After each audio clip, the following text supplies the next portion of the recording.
చిరంజీవికి UK government అదంతా అబద్ధం. చిరంజీవికి ఎవడు ఏమి ఇవ్వలే.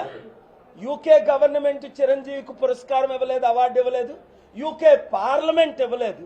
ఒక ప్రైవేట్ తెలుగోలు పార్లమెంట్లో ఒక బిల్డింగ్ అద్దెకు తీసుకొని రికమెండేషన్ చేసి ఓ 4 పార్లమెంట్ మెంబర్స్ని 2 మినిస్టర్ని పిలుచుకున్నారు.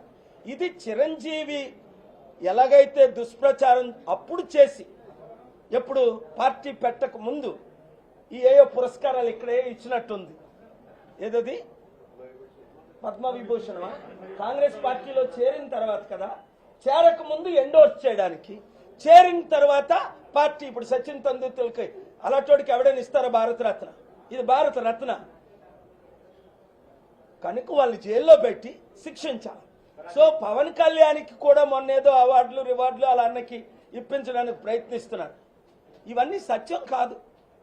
వాళ్ళే డబ్బులు పే చేయడం, వాళ్ళే ఈ అవార్డులు ప్రిపేర్ చేసుకోవడం, వాళ్ళే ఎంతవరకు ఎందుకు చిరంజీవి బర్త్డేకి 3 years బ్యాక్ నేను కంగ్రాచులేసినట్టు చేసినట్టు వాళ్ళే ఫ్యాబ్రికేట్ చేసుకున్నారు.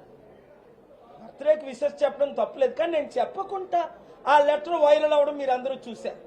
నా లెటర్నే వైరల్ చేస్తుంటే నా ఫేస్బుక్నే హ్యాక్ చేసి 4 రోజులు అయింది. ఏంటిది? ఇంత అన్యాయం. కనుక వీళ్ళందరి మీద చట్టపరమైన చర్యలు మేము తీసుకుంటాం. I will not spare anybody. Thank you.